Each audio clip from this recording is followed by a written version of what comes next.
Welcome back to On Right Podcast here. You have Elijah alongside Grant. Another episode. College basketball just ended. Kansas reigned the champs. NBA is approaching the end of their season here. Not how we thought. I know if you go back and listen to some of these podcasts from the beginning of NBA season here, we sound very fanboyish compared to how some of these teams ended. But we throw it to you. Talk about the Lakers, who are officially out, and then slide over to a couple of other Nets and other disappointments on the year. Yeah. First, before I get started, I want to. I know you're a little bit of a new UNC fan, pretty big UNC fan. What were your takeaways from the game on Monday? Yeah, no. So I personally think it hurt them that they only played like 5 guys. I think they kind of just they ran out the gas tank. They kind of couldn't just. They ran out of fuel at the end. That's really what I think. But overall, I think they didn't really skip a beat after Roy Williams. Obviously they picked up where Roy Williams left off as far as at the peak, getting right back into the mix. I think it's UNC. They're always going to be a good in the mix. But I think this was a great way to start out, a new coach's tenure. Yeah. So with that being said, side note, I think Caleb Love guy, he's a great player. I didn't watch him play a whole lot this year, but he really stood out to me in the tournament. He's very explosive. But overall, I think they're in great hands, and they'll be in the mix. And it's going to be interesting to see that rivalry and Duke's rivalry continue with Coach K stepping down, and see the two new coaches and how that's going to go out for the future here. So yeah, I'm sure you saw that stat too, where they before that game, it was the Coach K's tenure, the record against him was 49 or 50 and 49. Yep. And I think Duke had a plus 22 margin as far as points, and then I think it's hilarious that he got sent home by his arch rival for good, just in that kind of fashion. Yeah, by far, probably one of the best games I've watched. Probably in the last 2 years as far as in the tournament. I mean, you couldn't have asked for a better basketball game too. So yeah, no. Awesome basketball game. Obviously, I'd not be the biggest Coach K fan, but he a great coach throughout the last 40 years. So it's kind of crazy to see him step down. You could tell how much he did want to win. That he was physically sick. You could see it on his face as that clock was ticking, and once he was realizing that they weren't going to get there. The team ran off the court, didn't shake the hands, but I seen that he stayed and shook all the players' hands for North Carolina, the coaches. So he still stood tall at the end of all that. So it was, it's kind of an end of an era. It's the end of an era of college basketball. I don't, it's going to be, I don't know any other coach that ever coached at Duke. I don't know, as far as North Carolina, I don't remember anybody prior to Roy Williams as well. So, it's kind of an end of a major era as far as that rivalry goes. But. Yeah, we're starting to kind of see, we didn't watch Hubert Davis, really play. I think he did end up playing for the Pistons back in the day a little bit. But, it's crazy, John Shire is going to be taking over. And I remember growing up watching him and hating him. So it's kind of just crazy that we're starting to get to that era where, we're watching a lot of players that we grew up playing, they're now coaching or starting to kind of get, into some of them coaching spots. So, for sure. It's scattered across, Juwan Howard, Penny Hardaway, so I think it's, scattered across the league as far as, and I'm skipping on somebody else that I just heard of the other day. Stackhouse.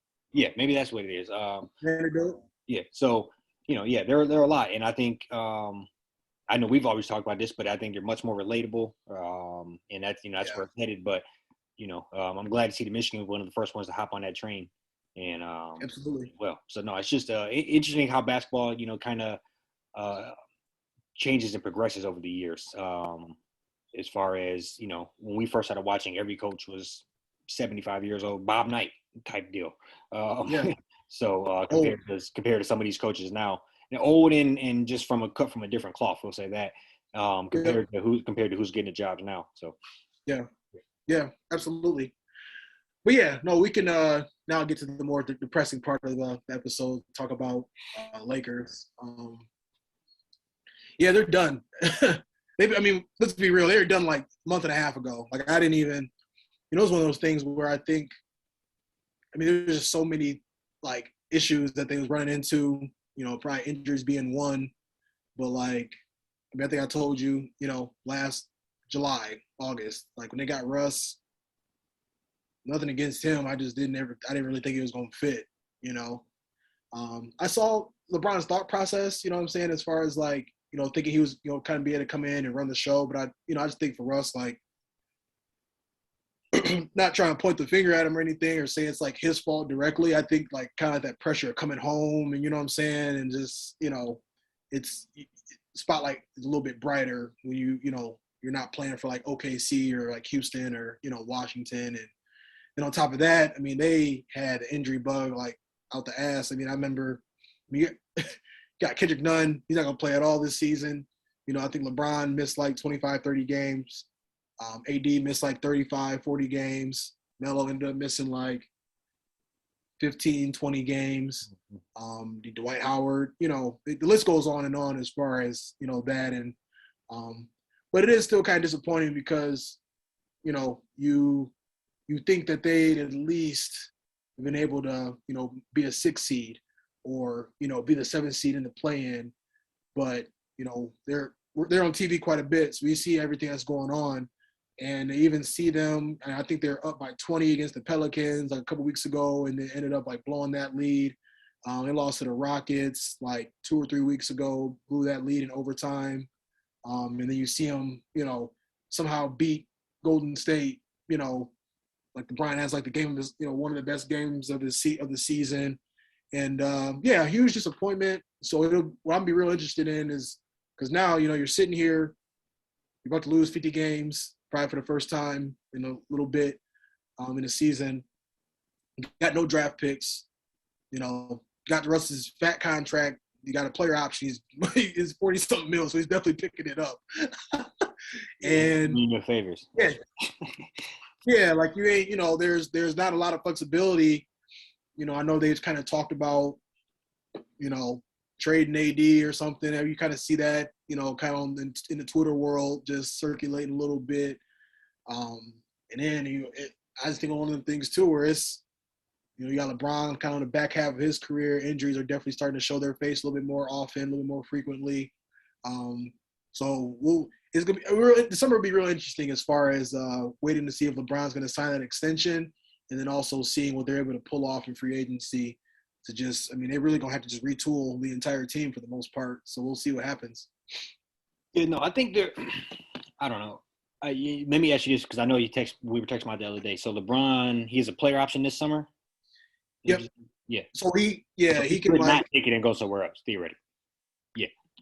Yeah. Like it's like he can basically just like not sign extension and then just be up. Yeah. Okay. So I kind of think that's going to happen. I think that bridge is, or I don't want to say the bridge is burned, but I'd say it's ran its course. Yeah. I would say he got the championship was won there. Laker Nation got to put up whatever it is, 17, 18, 19. They got something like that. He was able to get number 4. He was able to get number 4. And I think, that was the best that's ever going to get as far as this situation goes. I would say obviously this year is a major disappointment, but I would say moving forward, I can't imagine him being there. I think he wants to be in the mix. I don't think he wants to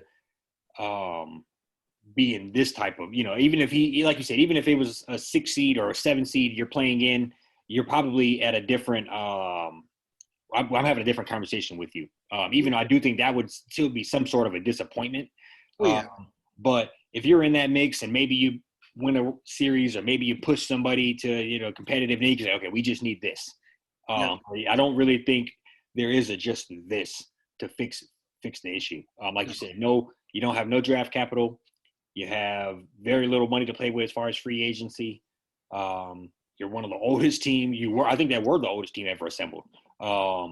So I just think that's all bad. And I can't imagine them fixing that easily. So I kind of think he'll be on the move to somebody more in the mix. I'm not saying necessarily he'll be I'm not gonna say he's championship hunting, but I do say he wants to be in a team that's going to be somewhat formidable.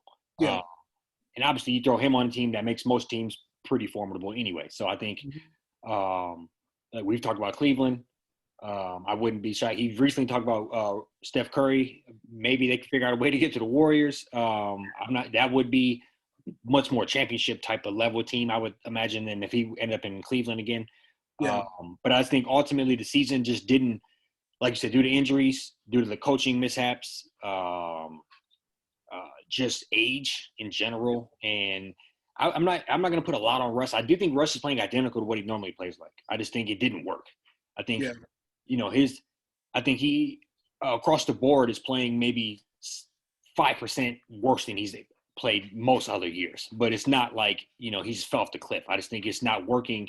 And he never has the peaks that he can have on his own team. So you can kind of take the top off of his game, and he's stuck more on that mid-level where he normally is, and he can never get you to 40, 15 to 15 games at all. Like he would be if there was nobody else on the team, like he has been for the last 5-10 years. And I think it's an interesting spot, for all of them. I think I was excited to see Melo get a ring if that was a possibility. Excited to that type of stuff where we're more or less robbed from, or at least I know as a Melo fan, I know that's just not going to happen. I can't imagine him being on a championship team. That ship has sailed. So it's kind of we talk about an end of an era for that. This is kind of another bookend where that was going to be like if they would have put it together, that'd be a championship team for a lot of our favorite players we watched growing up. Right. No, I agree with all that. I mean, I think. And then the toughest thing of it too, because the person that I kind of, when I say like I kind of put it on his shoulders, not really talk about just like him being injured, like that's obviously something you can't control. But AD, like he's kind of like when I say this, like he's kind of shown that he can't really shoulder a team because he can't stay healthy himself. But now I said like you can't control, whether you're healthy or you're not healthy. But it's just one of them things where it's like. I kind of expected, I think we all kind of expected like, a little bit more, out of him. But then it's also tough when he's just like not available. Because I said from the jump, I told you a few different times, like he got to be the anchor. He got to be the guy. I always felt like he could be a 27 and 14, 30 and 15 kind of guy. But, even when he was playing, I watched, one thing I never understand, whenever they play Giannis, like Giannis is showing up ready to ball. And like AD just be like sleepwalking. And I think that both the times they played the Bucks, Giannis ended up averaging around like 40 points in each game this year. So I think, it kind of like comes down to that, to where it's just like they're at a crossroads to where if they don't really, and this is how it is. Like LeBron is obviously best player in the world in some people's opinions. Best of all time in some people's mind. So he definitely deserves right to like contend for a championship year in and year out. But now it's going to be one of those situations where, Pelinka probably already sweating like, all right, like, I got to try to get, some more shooters in here, get a little younger, But like you said, it's I don't know what the cap number is or what it's going to be, because I know a lot of them guys are there on one-year deals. So I'm sure they, go end up, moving on. And then, we'll see, because like even Russ, like, he is who he is. We understand who he is as a player, but like people kind of saw what was happening to him this year, so like they're not going to really be so willing to 100%. His trade value is down. As far as the cap, let's say Russ is going to pick it up, right? For sure. AD's already on the books. Let's say LeBron picks his up. That's 3 maxes, or damn near 3 maxes. Mm-hmm. You're not going to be able to have too much. There's not too much more of that pie to go around, regardless. Right. And you're not going to like get like a discounted within Malik Monk and like Kendrick Nunn. You might, but like what I'm saying, like it's Malik Monk going to get that bag, right? Because people gonna be like, LeBron about to be 38. Mm-hmm. You know what I'm saying? Like you look like Milwaukee. And somebody like Malik Monk in particular, this was kind of like a prove it year for him. Like So now it's like. Yeah, right. So go get that bag. Right. Yeah. So they'll either try to have to pay him more, or he gonna move on. And I just think too, like, as a free agent, like a big time free agent this summer, I think it'd be obviously probably be cool to play with LeBron, but it's also on the flip side. It's like some guys nowadays are like, I don't really like care to play with LeBron. You know what I'm saying? Like there's just so many factors that kind of come into play to where, it ain't I feel like you would think that like people would be like lining up to come see the Lake Show, but like the team was in such shambles this year. It's one thing if you were a 6 seed and took like Golden State to like 7 games and went out swinging. Maybe you might be able to snag a couple of people from a couple of different teams here and there. But it's another thing to be 31-47, like. Yeah, and like you said, AD hasn't stepped up in the role that he was supposed to. As far as this should theoretically kind of be his team by now. Right. And if that was the case, then you could probably still get, LeBron could restructure his deal. Let's go get some people. Let's go for this again. All right, we were short because we needed a backup point guard or whatever. So, Yep. so I know. Yeah. So, yeah, I know Pelinka's sweating. Didn't happen. So, yeah. Right. I know Pelinka's sweating because like it's free agency, and then LeBron, I don't think he had to sign it until August. So he's going to be sitting back, chilling, just kind of watching to see what's going to happen. And then, yeah, I mean, he going to just do what he usually does. Kind of goes in like, 4 years, reevaluate, 4 years, or it's like 2-year extension, reevaluate, make a move. 2-year extension, reevaluate, make a move. So, we'll see what happens as far as with that. I mean, as a LeBron fan, I'd like to kind of see him, at least I don't, getting a ring. It's, like you said, it's out of the question most likely at this point. I think everybody's probably just kind of looking forward to him breaking the scoring record. But I would love to at least kind of see him maybe a couple more deeper playoff runs. Kind of go out with a bang and not be kind of like limping out the way that it's kind of like looking for this season. So we'll see. No, 100%.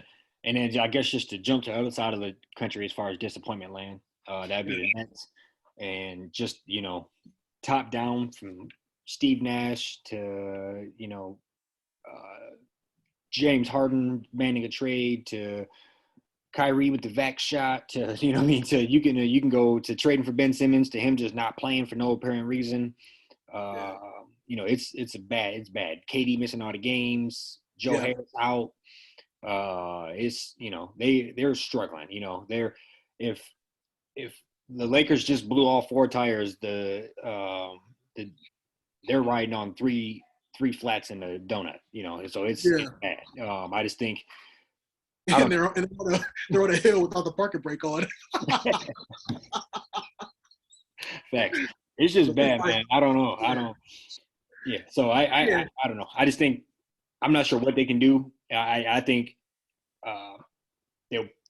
obviously they could still make it. KD seems fairly determined to try to at least put the team on his back, go down swinging like you just said. At least they seem to be trying to do that. But I don't know even if they get in, you're going to run into Giannis. Even if you get, what's the case? So, right. I just think they were. I still think they probably won the trade, but I think it's very disappointing to see that Ben Simmons hasn't played yet. Yeah. And I think they say he's supposed to be back by I think March 10th was I think when he was originally supposed to play for them. And and so we're a month from that and we haven't seen him. So I just not sure. Yeah, I think. Right. Yeah, I think I saw something that said he might have had like a herniated disc or something. They kind of ended up finding out, but his whole situation. I mean, that's something I've never seen before, as far as just losing all that money in fines and whatever that kind of looks like. But yeah, I mean, like you said, this is we talked about it before. We would have thought that like Lakers versus Nets finals would have been on some like Thanos versus Avengers type shit. As far as just like that's all once in a generation type matchup. Yeah, and it's frustrating because I think just as a basketball fan, I mean, it sucks when KD go down. It's like damn, another 25 games. You know what I'm saying? And then just watching Kyrie, like I think he's played 20 games this year yet. And it's and even too like I always kind of thought their team was like better than what it looked, but then you watch them play. And if KD and Kyrie don't go for 30 each, like they don't have a shot most nights. Or one go for 50, the other one go for like 25 or whatever. You know what I'm saying? Like I was sitting back watching them play Memphis a couple weeks back. And like Memphis had like Ja Morant out, I'm sitting here thinking like, all right, like they gonna, Brooklyn could maybe still one. You know what I'm saying? Like they literally had to both score like 35 plus and still lost by like 15. And so it's gonna be real interesting to see what happens because they're probably like the 10 seed right now, and I think I don't think they can get any higher than that because I feel like the Hawks might own the tiebreaker or something. I know they beat them like this past weekend, and that play-in, man, that's a dangerous game to play. You get it's one game. You run that risk of somebody, KD coming out maybe having a bad night or Kyrie not having the greatest night, or the other team is coming in hot and just, hitting everything. There's a lot of things that kind of go into play. So just to be factual, they're currently tied for the 8th seed at 41 and 38. Okay. And they're playing the Knicks right now, who are out of it. Yep. And then it's Charlotte at the 10th seed at 40 and 39, and then Atlanta, they're tied with Atlanta. But they just lost to them the other day. So, yeah. Okay. Yeah. So I think what might have happened was I think I saw that they were 10 seed yesterday, and maybe the Horn, obviously. Right. Yeah. It shuffles quick. There's a bunch of games barely separate any of them. Right. Right. Yeah. But yeah, I think it is just funny too because they're still like the favorites, like in all these sports books to win it all. Which is like top 3 favorites. They're up there. They're not like the favorite. Yeah, no, that makes no sense. Yeah, it doesn't make any sense. Because I've always said, I don't think, we're kind of past that point where it's like, all right, if we can just get like everybody healthy, we might have a shot. Now it's just like, team chemistry not there.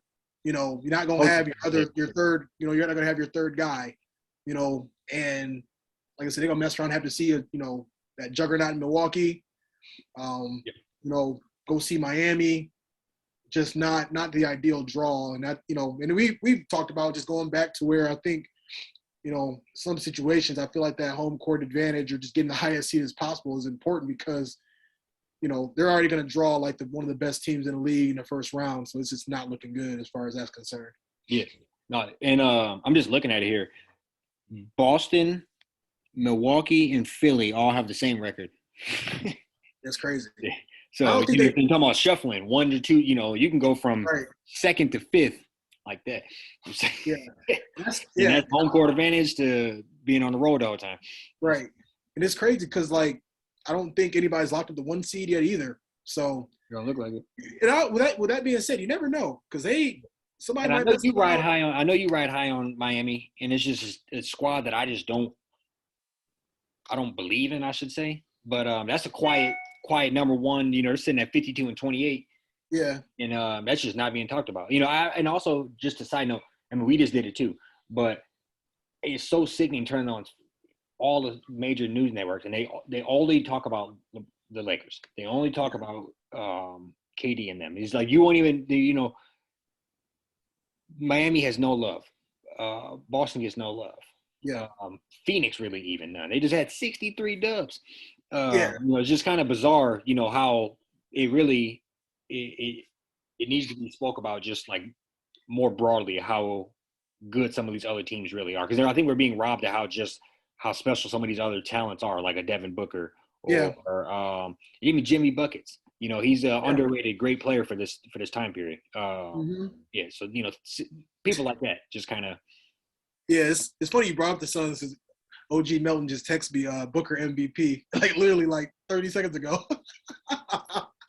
But yeah, no, I agree, man. Like I'm to the point where I'm like, man, I wish they could have took the Lakers off TV like a month and a half ago and just put like Memphis or like Atlanta or like, more of like Phoenix. I mean, like I just want to see some more of these other teams. Minnesota, you know what I'm saying? Like a lot of these teams they just have a narrative they have to push, and it's one of those things where ESPN has the game on, so of course they're going to have to talk about it because it kind of feeds into itself. But it's like we're like, I just feel like it's just crazy. It really is crazy that we're just not even – some of these other players aren't even being talked about. Like Giannis could possibly win the MVP and Defensive Player of the Year. And, yeah. and it just, we won't even – it's not even being talked about, You're going to talk about how bad how bad like the Nets played last night and just harp on that and I seen a whole segment talking about how up until literally 2 days ago the Lakers had a puncher's chance. Well, they ain't had a snowball's chance in hell, as far as I'm concerned. They said they called the Lakers Mike Tyson because he got LeBron. They always got a puncher's chance. Okay, all right. I think it is hilarious because like you said, they got a narrative to push, and it's just so funny that they can kind of call it that. And even Shaq said something about if they were to get into the play and they'd beat the Suns round one. They're 0-10 against the Suns since like game two. Since he did that, yeah. But so it like the media, they're almost like, I'm like, do y'all even believe what y'all be saying at this point? You know what I mean? Because there's, like I said, I'm not a Lakers fan, but I'm definitely like a LeBron fan. And, it always was that thing like, okay, yeah, LeBron always got a shot. 7-game series, you'd be crazy to bet against them, like in most situations, you know what I'm saying? And even then, it's like, we watched the Suns win 63 games. Chris Paul missed the last 2 months. They ain't give a beat. Nope. And you still gonna sit back here with a straight face and say the Lakers would beat the Suns in the first round if they were to get into the playoffs? Like I don't know. But like you said, I mean, it's I know they got a job to do. They got to push the narrative. That's part of the reason why I just end up a whole morning while working this podcast and not ESPN anymore, just because I'd rather, there's so many other great players in the league right now that I'd rather hear about, than just continue to, beat a dead horse. Now, like I said, shoot another foot if they're both winning, both the 1 seed. Obviously, it makes more sense, to kind of talk about more than them in the Lakers and the Nets. But it's like these dudes about to literally both miss out on the playoffs. Like there's a chance that the Nets might not make the playoffs, and we, what I'm saying, it's still like where's the love for like Boston that won like 35 of their last like 44 games or something crazy like that. Mm-hmm. You got the Hornets, like they're on the cusp of getting back into the playoffs for the first time in a long time, and can't wait to see what Lonzo and Miles Bridges and Terry Rozier can do. The Bulls, they kind of been struggling with injuries and everything, but I'm looking forward to just kind of seeing a lot more of these teams that kind of been on the on the bad side of not making the playoffs and whatnot the last few years. And yeah, but like you said, you hit it right on the head. I mean, it's just pushing the narrative, and it's just kind of like what they got to do at this point. So and I think I get it to a certain degree. I just think we should shine a spotlight on some of these players because it's a lot of special players around the league, and we're missing a lot of good additional highlights and just you can paint other narratives. I mean, there's other narratives Chris Paul in his near the ending of his career, possibly the best point guard of all time. Devin Booker, bucket machine, only he probably has the third or fourth highest scoring game of all time with 71 points. Man, I just think they're, just not talked about. Just how much. I mean, the same thing for the Lakers, or same for the Nets or the Lakers. If they had 63 wins right now, we literally wouldn't hear the end of it. It would be blasted. Or we would get a text every day about it. It would just be all in our face. Yeah. I don't know. It's kind of frustrating, and I just think that's why people are so shocked when somebody like Giannis can get it done last year. That's why people are, or you called it a few years back, even with the Heat. Just how if you can sit there and watch them games, you can see how talented they are defensively, or how special they are in other ways, even without a major superstar. And then people are completely blindsided when it happens. So. Right. Yeah. So I mean, I think obviously both of them, pretty disappointing seasons. And like you said, I mean, we were kind of talking about just like how a lot of college coaches are now college players that used to watch growing up are now college coaches. And I mean, LeBron probably played till he was 40, 41, maybe call it good. KD. How old is he? Like 33, 34? Around there, yeah. He probably still – KD don't really strike me as a guy that would just try to, just hoop until he can't see straight. He might have 3 or 4 more years, call it good, So it's definitely disappointing because you want the best of the best, competing in the playoffs, into May and June. And not to say we're not gonna get, still good. We're still gonna get great basketball in the playoffs, but like I said, this like big time matchup. I mean, ever since these teams was assembled, a couple of years ago, or I say when Brooklyn was assembled a couple of years back. I mean, we would have thought that this was going to be, the matchup to look for in the finals over the next 2 or 3 years. At that point, a couple of years back. Right. Yeah. No, I couldn't agree more. It's just I don't know. It makes me wonder if potentially, hopefully, teams are beginning to realize these super teams aren't working. Yep. Like how good would the Lakers be right now if they just rolled the ship out with Lonzo and Brandon Ingram and all that? How good would the Nets be if they still had, that core when they had like Jared Allen and Karis LeVert and and Joe Harris. If you had all of that with KD and Kyrie, you would have probably been able to weather the storm a little better when people were hurt. Or so I just think maybe potentially that can swing this a little bit, or maybe that will kind of, because I think a lot of teams that are good now are found a way to get good off of like Milwaukee. That was through the draft. No free agents come in there. Miami, obviously, that's a free agent destination, but they don't have a mega superstar there. They just put together a bunch of good players. So hopefully, I just think that's better for the league, like you said, when we don't have to say this is the only 2 teams that have all the all-stars on it. Hopefully they make it, and if not, we don't know who anybody is. Not just a casual fan. I think that's what they want. The casual fan doesn't want to watch guys they don't know, but they don't know them because they only talk about fucking 2 people. Right. Yeah, one of even the crazier things to think about too, kind of talking about how a lot of both these teams are just ship off players, trying to get the superstar or whatever, make the, form that big 3. So the Pelicans ultimately like ended the Lakers season, or kind of like knocked them all the way out of the play-in. Right.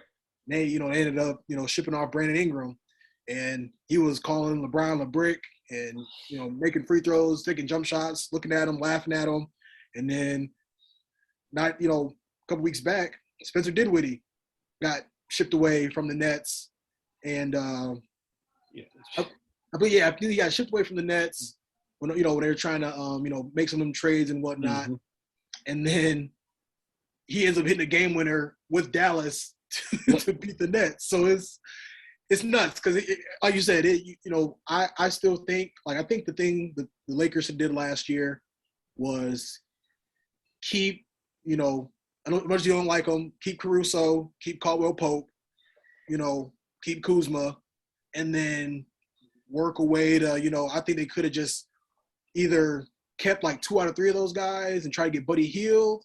Yeah, but Kuzma was public enemy number 1 last year to every LeBron fan ever. And if for wrong.